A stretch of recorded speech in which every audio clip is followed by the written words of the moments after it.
ಇಡೀ ಹಿಸ್ಟ್ರಿಯಲ್ಲೇ ನೋಡೋದಾದ್ರೆ ಇಡೀ ಒಂದು ಇತಿಹಾಸದಲ್ಲೇ ನೋಡೋದಾದ್ರೆ ಹೋಟೆಲ್ಸ್ಗಳು ಯಾವತ್ತೂ ಬಂದ್ ಆಗೇ ಇಲ್ಲ.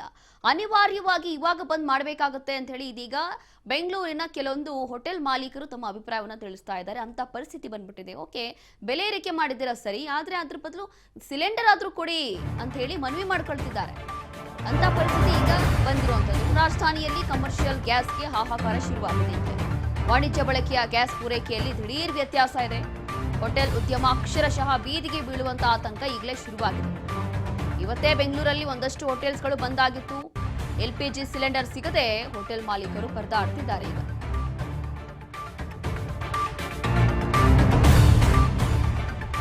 ರಾಜಧಾನಿಯಲ್ಲಿ ಕಮರ್ಷಿಯಲ್ ಗ್ಯಾಸ್ಗೆ ಹಾಹಾಕಾರ ಶುರುವಾಗ್ಬಿಟ್ಟಿದೆ. ದುಡ್ಡು ಬೇಕಾದ್ರೆ ಜಾಸ್ತಿ ಕೊಡ್ತೀವಿ, ಆದ್ರೆ ಸಿಲಿಂಡರ್ ಕೊಡಿ ಅಂತಂದ್ರೂ ಕೂಡ ಸಿಗ್ತಾ ಇಲ್ಲ ಇವಾಗ ಅವ್ರಿಗೆ. ಆ ಪರಿಸ್ಥಿತಿ ಇದೆ ಈಗ. ವಾಣಿಜ್ಯ ಬಳಕೆಯ ಗ್ಯಾಸ್ ಪೂರೈಕೆಯಲ್ಲಿ ದಿಢೀರ್ ವ್ಯತ್ಯಾಸ. ಇಲ್ಲಿ ಹೋಟೆಲ್ ಉದ್ಯಮ ಅಕ್ಷರಶಃ ಬೀದಿಗೆ ಬೀಳುವಂತಹ ಪರಿಸ್ಥಿತಿ ಬರಬಹುದಾ ಅಂತ ಹೇಳಿ ಆತಂಕ ಶುರುವಾಗಿದೆ. ಈಗಾಗಲೇ ಎಲ್ಪಿಜಿ ಸಿಲಿಂಡರ್ ಸಿಗದೆ ಹೋಟೆಲ್ ಮಾಲೀಕರು ಪರದಾಡ್ತಾ ಇದ್ದಾರೆ.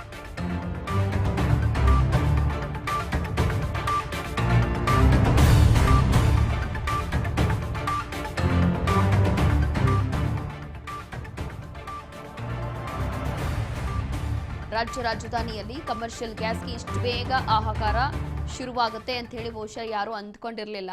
ಅದರಲ್ಲೂ ಕೂಡ ಒಂದಷ್ಟು ಹೋಟೆಲ್ ಮಾಲೀಕರು ಅಥವಾ ಹೋಟೆಲ್ ಸಂಘದ ಅಧ್ಯಕ್ಷರು ಮಾತನಾಡುವಂಥ ಸಂದರ್ಭದಲ್ಲಿ ಈ ಒಂದೇ ಮಾಹಿತಿಯನ್ನ ಕೊಡ್ತಾ ಇದ್ರು. ಇಲ್ಲಿ ಇಷ್ಟು ಬೇಗ ಕಮರ್ಷಿಯಲ್ ಗ್ಯಾಸ್ ಸಿಲಿಂಡರ್ಗೆ ಸಮಸ್ಯೆ ಆಗುತ್ತೆ, ಇಷ್ಟು ಬೇಗ ಇಲ್ಲಿ ಕೊರತೆ ಬರುತ್ತೆ ಅಂತ ಹೇಳಿ ಯಾರು ಅಂದ್ಕೊಂಡಿರಲಿಲ್ಲ. ಇನ್ನು ಕನಿಷ್ಠ ಪಕ್ಷ ಒಂದು ತಿಂಗಳಾದ್ರೂ ಯಾರಿಗೂ ಏನು ಸಮಸ್ಯೆ ಆಗೋದಿಲ್ಲ, ಎಲ್ಲರಿಗೂ ಕೂಡ ಯುದ್ಧ ಎಲ್ಲವೂ ಕೂಡ ನಿಂತು ಹೋಗುತ್ತೆ, ಎಲ್ಲವೂ ಸರಿ ಹೋಗುತ್ತೆ ಅಂತ ಹೇಳಿ ಪ್ರಧಾನಿ ಮೋದಿ ಅವರು ಕೇಂದ್ರ ಸರ್ಕಾರ ಒಂದು ಸಭೆಯಲ್ಲಿ ಚರ್ಚೆ ಮಾಡ್ಕೊಂಡಿದ್ರಂತೆ. ಇದ್ರ ಬಗ್ಗೆ ಕೂಡ ಮಾಹಿತಿ ಇತ್ತು. ಈ ಒಂದು ಸಭೆ ಆಗಿತ್ತು. ಆ ಸಭೆಯಲ್ಲಿ ಒಂದು ತಿಂಗಳಾದ್ರೂ ಮ್ಯಾನೇಜ್ ಮಾಡಬಹುದು, ಯಾರಿಗೂ ಕೂಡ ಏನು ಸಮಸ್ಯೆ ಆಗೋದಿಲ್ಲ, ಕಮರ್ಷಿಯಲ್ ಗ್ಯಾಸ್ ಸಿಲಿಂಡರ್ ಕೂಡ ಎಲ್ಲರಿಗೂ ಪೂರೈಕೆ ಆಗುತ್ತೆ ಅನ್ನುವಂತ ಒಂದು ಮಾಹಿತಿ ಇತ್ತು. ಹಾಗಾಗಿ ನಾವು ಕೂಡ ಧೈರ್ಯದಿಂದ ಇದ್ವಿ ಅಂತ ಇದ್ರು. ಆದ್ರೆ ಇಲ್ಲಿ ಯಾವ ಪರಿಸ್ಥಿತಿ ಇದೆ ಅಂತಂದ್ರೆ ಈಗ ಅವ್ರಿಗೆ ಗ್ಯಾಸ್ ಪೂರೈಕೆ ಆಗ್ತಾ ಇಲ್ಲ, ಸ್ಥಗಿತ ಆಗೋಗಿದೆ, ಸಿಗ್ತಾ ಇಲ್ಲ ಅವ್ರ ಕೈಗೆ. ಈಗ ಎಲ್ಲವೂ ಕೂಡ ಇಷ್ಟು ದಿನ ಎಷ್ಟು ಸ್ಟಾಕ್ ಇತ್ತೋ ಅದು ಈಗ ಖಾಲಿ ಆಗುವಂತ ಒಂದು ಮಟ್ಟಕ್ಕೆ ಬಂದ್ಬಿಟ್ಟಿದೆ. ಹಾಗಾಗಿ ಎಷ್ಟು ಸ್ಟಾಕ್ ಇದೆ ಅದಕ್ಕೆ 115 ರೂಪಾಯಿ ಜಾಸ್ತಿ ಮಾಡಿದಾರೆ ಸರಿ, ಜಾಸ್ತಿ ಮಾಡಿದ್ರು ಕೂಡ ನಮಗೆ ಎಷ್ಟು ಬೇಕೋ ಅಷ್ಟು ಗ್ಯಾಸ್ ಸಿಲಿಂಡರ್ ಆದ್ರೂ ಪೂರೈಕೆ ಮಾಡಿ, ಇಲ್ಲ ಅಂತಂದ್ರೆ ನಾವು ಹೋಟೆಲ್ಗಳನ್ನ ಹೇಗೆ ನಡೆಸಬೇಕು, ಹೋಟೆಲ್ಗಳನ್ನ ನಾವು ಬಂದ್ ಮಾಡಬೇಕಾ ಅಂತ ಹೇಳಿ ಈಗ ಹೋಟೆಲ್ ಮಾಲೀಕರು ಇರುವಂತ ಒಂದು ಆತಂಕದಲ್ಲಿ ಇದ್ದಾರೆ. ಗ್ಯಾಸ್ ಕೊರತೆಯಿಂದ ಸೌದೆ ಮೊರೆ ಹೋಗುವಂತ ಸಾಧ್ಯತೆ ಕೂಡ ಇದೆ. ಈ ಒಂದು ದೃಶ್ಯಗಳಲ್ಲಿ ನೋಡ್ತಾ ಇದ್ವಿ, ಎಲ್ಪಿಜಿ ಸಿಲಿಂಡರ್ ಸಿಗದೆ ಇದೀಗ ಹೋಟೆಲ್ ಮಾಲೀಕರು ಒಂದು ಕಡೆ ಪರದಾಡ್ತಾ ಇದ್ದಾರೆ. ಬೆಟರ್ ಸುಮ್ಮನೆ ಸೌದೆ ಒಲೆಯಲ್ಲೇ ನಾವು ಅಡುಗೆ ಮಾಡ್ತೀವಿ ಅಂತ ಹೇಳಿ ಸಿಲಿಂಡರ್ ಹೊಂದಿಸಲು ಹೋಟೆಲ್ ಮಾಲೀಕರು ಒಂದು ಕಡೆ ಪರದಾಡ್ತಿದ್ದಾರೆ. ಅದಾದ ನಂತರ ಸೌದೆ ಒಲೆಯಲ್ಲೇ ಅಡುಗೆ ಮಾಡಲಿಕ್ಕೆ ಈಗ ಮುಂದಾಗ್ತಾ ಇದ್ದಾರೆ. ಸೌದೆ ಮೊರೆ ಹೋಗಿರುವಂತಹ ಹೋಟೆಲ್ ಮಾಲೀಕರು ದೃಶ್ಯಗಳನ್ನು ನಾವು ಗಮನಿಸಬಹುದು. ನಮ್ಮ ರಾಜ್ ನ್ಯೂಸ್ ಜೊತೆ ಒಂದಷ್ಟು ಜನ ಮಾತನಾಡುವಂತಹ ಸಂದರ್ಭದಲ್ಲಿ ಇದನ್ನ ಹೇಳ್ತಾ ಇದ್ರು. ಇನ್ನೇನು ಈಗ ಯಾವ ಮಟ್ಟಕ್ಕೆ ಸಮಸ್ಯೆ ಆಗ್ತಾ ಇದೆ ಅಂತಂದ್ರೆ ಸೌದೆ ಒಲೆ ಮೊರೆ ಹೋಗ್ಲೇಬೇಕು, ಅದೊಂದು ಆಪ್ಷನ್ ಇರೋದು. ಇಲ್ಲ ಅಂತಂದ್ರೆ ಹೋಟೆಲ್ಗಳನ್ನ ಮುಚ್ಕೊಂಡು ಕೂರ್ಬೇಕು. ಅದೆಲ್ಲವೂ ಕೂಡ ದಿಢೀರಾಗಿ ಮಾಡ್ಲಿಕ್ಕೆ ಸಾಧ್ಯ ಇಲ್ಲ. ಇನ್ನು ಎಷ್ಟು ದಿನ ಆಗುತ್ತೆ ಅಂತ ಹೇಳಿ ಗೊತ್ತಿಲ್ಲ. ಮತ್ತಷ್ಟು ಮಾಹಿತಿಯನ್ನ ಕೊಡ್ತಾರೆ ನಮ್ಮ ಪ್ರತಿನಿಧಿ ರವಿಚಂದ್ರ. ನೋಡ್ತಾ ಇದೀವಿ ಈಗ ಸಿಲಿಂಡರ್ ಸಿಗದೆ ಯಾವ ರೀತಿ ಈಗ ಸೌದೆ ಒಲೆಯಲ್ಲೇ ಅಡುಗೆ ಮಾಡ್ತೀವಿ ಅಂತ ಹೇಳಿ ಹೋಟೆಲ್ ಮಾಲೀಕರು ಮುಂದಾಗ್ತಾ ಇದ್ದಾರೆ. ಮತ್ತೊಂದು ಕಡೆ ಹೋಟೆಲ್ಗಳು ಬಂದ್ ಆಗ್ತಾ ಇದಾವೆ. ಇನ್ನು ಯಾವ ಪರಿಸ್ಥಿತಿ ಬರ್ಬೋದು, ಇದೆಲ್ಲವೂ ಕೂಡ ಸರಿ ಹೋಗಿಲ್ಲ ಅಂತಂದ್ರೆ? ರೋಶಿನಿ, ನಗರದ ಕಮರ್ಷಿಯಲ್ ಗ್ಯಾಸ್ ಸಿಲಿಂಡರ್ ಕೊರತೆ ಗಂಭೀರವಾಗಿ ಎದುರಾಗಿದ್ದು, ಇದರ ಪರಿಣಾಮ ಹೋಟೆಲ್ ಉದ್ಯಮಿ ಸಂಕಷ್ಟಕ್ಕೆ ಸಿಲುಕಿದಂತ ಆಗಿದೆ.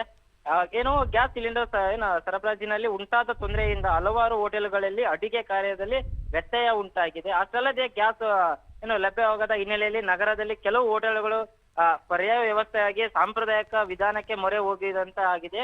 ಅಂದ್ರೆ ಒಲೆ ಹಚ್ಚಿ ಸೌದೆ ಬಳಸಿಕೊಂಡು ಅಡಿಗೆ ತಯಾರಿಸುವಂತ ಪರಿಸ್ಥಿತಿ ನಿರ್ಮಾಣವಾಗಿದೆ. ವಿಶೇಷವಾಗಿ ಈಗಾಗಲೇ ರೂಮ್ ಬುಕ್ಕಿಂಗ್ ಮಾಡಿಕೊಂಡಿರುವ ಅತಿಥಿಗಳು ಊಟದ ವ್ಯವಸ್ಥೆ ಮಾಡುವುದರಿಂದ ಹೋಟೆಲ್ ಸಿಬ್ಬಂದಿಗಳು ಸಾಕಷ್ಟು ತೊಂದರೆ ನಡುವೆ ಅಡಿಗೆ ತಯಾರಿ ನಡೆಸ್ತಾ ಇದ್ದಾರೆ. ಅಷ್ಟಲ್ಲದೆ ನಗರದ ಪ್ರತಿಷ್ಠಿತ 3 ಸ್ಟಾರ್ ಹೋಟೆಲ್ ನಲ್ಲಿ ಕೂಡ ಇದೇ ರೀತಿ ಪರಿಸ್ಥಿತಿ ಕಂಡು ಬಂದಿದೆ. ಸಾಮಾನ್ಯವಾಗಿ ಸಂಪೂರ್ಣವಾಗಿ ಗ್ಯಾಸ್ ಸಿಲಿಂಡರ್ ಮೇಲೆ ಅವಲಂಬಿತವಾಗಿರುತ್ತಾರೆ. ಅಡಿಗೆ ಮನೆಯಲ್ಲಿ ಇದೀಗ ಗ್ಯಾಸ್ ಕೊರತೆಯಿಂದ ಸೌದೆ ಬಳಸಿ ಅಡಿಗೆ ಮಾಡಲಾಗ್ತದೆ. ಮತ್ತು ಏನಂದ್ರೆ ಅತಿಥಿಗಳು ಯಾವುದೇ ರೀತಿ ತೊಂದರೆ ಆಗದಂತೆ ಹೋಟೆಲ್ ಸಿಬ್ಬಂದಿಗಳು ಅಕ್ಕಪಕ್ಕ ಪ್ರದೇಶದಲ್ಲಿ ಸೌದೆಗಳು ಸಂಗ್ರಹಿಸಿ ಒಲೆ ಹಚ್ಚಿ ಅಡಿಗೆ ತಯಾರಿಸಿಕೊಂಡು ಈಗ ಅವ್ರಿಗೆ ಇದು ಬಳಸ್ತಾ ಇದ್ದಾರೆ. ಮತ್ತು ನೋಡ್ಬೇಕಾದ್ರೆ ಹೋಟೆಲ್ ಉದ್ಯಮಿಗಳು ಹೆಚ್ಚುವಂತೆ ಕಮರ್ಷಿಯಲ್ ಗ್ಯಾಸ್ ಸಿಲಿಂಡರ್ ಸರಬರಾಜು ಸರಿಯಾಗಿ ಆಗೋದ್ರಿಂದ ಹೋಟೆಲ್ಗಳಿಗೆ ಸಾಕಷ್ಟು ಸಮಸ್ಯೆಗಳು ಎದುರಾಗಿದೆ. ಬೇಗನೆ ಗ್ಯಾಸ್ ಸರಬರಾಜು ಸುಧಾರಿಸಿದರೆ ಹೋಟೆಲ್ ಉದ್ಯಮಿ ಇನ್ನಷ್ಟು ಸಂಕಷ್ಟಕ್ಕೆ ಸಿಲುಕುವ ಸಾಧ್ಯತೆ ಇದೆ ಎಂಬ ಆತಂಕ ಕೂಡ ವ್ಯಕ್ತವಾಗಿದೆ. ಒಟ್ಟಾರೆ ನಗರದಲ್ಲಿ ಕಮರ್ಷಿಯಲ್ ಗ್ಯಾಸ್ ಸಿಲಿಂಡರ್ ಕೊರತೆ ಮತ್ತು ಏನು ಹೋಟೆಲ್ ಉದ್ಯಮಿಗಳ ಮೇಲೆ ನೇರ ಪರಿಣಾಮ ಬಿದ್ದು ಅತಿಥಿಗಳಿಗೆ ಸೇವೆ ನೀಡಲು ಹೋಟೆಲ್ ಸಿಬ್ಬಂದಿಗಳು ಸಾಂಪ್ರದಾಯಿಕ ರೀತಿ ಸೌದೆ ಒಲೆ ಬೆಳೆಸಿ ತಯಾರಿಸುವ ಪರಿಸ್ಥಿತಿ ನಿರ್ಮಾಣ ಆಗಿದೆ ರೋಹಿಣಿ. ಒಂದು ಪರಿಹಾರ ಅಂತಂದ್ರೆ ಏನಿರ್ಬೋದು ರವಿ? ಈಗ ಎಲ್ಲರೂ ಕೂಡ ಹೇಳ್ತಾ ಇರುವಂತದ್ದು ಕೇಂದ್ರ ಸರ್ಕಾರ ಏನಾದ್ರೂ ಮಾಡಿ ಇನ್ವಾಲ್ವ್ ಆಗಿ ಹೇಗಾದ್ರೂ ಯುದ್ಧ ನಿಲ್ಲಿಸಬೇಕು ಅಂತ ಹೇಳಿ. ಆದ್ರೆ ಕನಿಷ್ಠ ಪಕ್ಷ ಪರ್ಯಾಯ ವ್ಯವಸ್ಥೆ ಅಂತಂದ್ರೆ ಏನ್ ಮಾಡ್ಬೋದು ರಾಜ್ಯ ಸರ್ಕಾರ? ಆ, ರಾಜ್ಯ ಸರ್ಕಾರ ಈಗ ಆದಷ್ಟು ಎಲ್ಲ ಪ್ರಯತ್ನ ಮಾಡ್ತಾ ಇದೆ. ಏನೋ ರಾಜ್ಯ ಸರ್ಕಾರ ಹೇಳುವ ನೀಡಿಕೆ ಏನಂತಂದ್ರೆ ಅಲ್ಲಿ ಯುದ್ಧ ಯಾವಾಗ ಸ್ಟಾಪ್ ಆಗುತ್ತೆ ನಾವು ಅಲ್ಲಿವರೆಗೂ ಏನು ಮಾಡೋಕ್ ಆಗೋದಿಲ್ಲ. ಸ್ಟಾಪ್ ಆದ ನಂತರ ಎಲ್ಲ ಯಥಾ ಪ್ರಕಾರ ಮೊದಲು ಹೇಗಿತ್ತು ಹಾಗೆ ಇರುತ್ತೆ. ಅಲ್ಲಿ ಯುದ್ಧ ಸ್ಟಾಪ್ ಆಗೋವರೆಗೂ ಏನೋ ಎಲ್ಲಿ ಅದು ಹೇಗಿರುತ್ತೋ ಕಂಟಿನ್ಯೂ ಹಾಗೆ ಇರುತ್ತೆ. ಅಲ್ಲಿವರೆಗೂ ಏನೋ ಹೋಟೆಲ್ ಸಿಬ್ಬಂದಿ ಕೆಲವು ಹೋಟೆಲ್ಗಳು ಮುಚ್ಚುವಂತ ಪರಿಸ್ಥಿತಿ ಇದೆ. ಯಾಕಂದ್ರೆ ಸ್ಟಾಕ್ ಇಟ್ಕೊಂಡಿರ್ತಾರೆ ಕಮರ್ಷಿಯಲ್ ಸ್ಟಾಕ್ ಇಟ್ಕೊಳ್ತಾ ಅಂತ ಹೋಟೆಲ್ಗಳು ಮಾತ್ರ ನಡೆಸ್ತಾ ಇದಾರೆ. ಇನ್ನು ಸ್ಟಾಕ್ ಇಲ್ಲದಂತ ಹೋಟೆಲ್ಗಳೆಲ್ಲ ಏನೋ ಅವರು ಇದು ಮಾಡಕ್ ಆಗ್ತಾ ಇರಲ್ಲ. ಓಕೆ, ಥ್ಯಾಂಕ್ ಯು ರವಿ ನಿಮ್ಮೆಲ್ಲ ಮಾಹಿತಿಗಾಗಿ.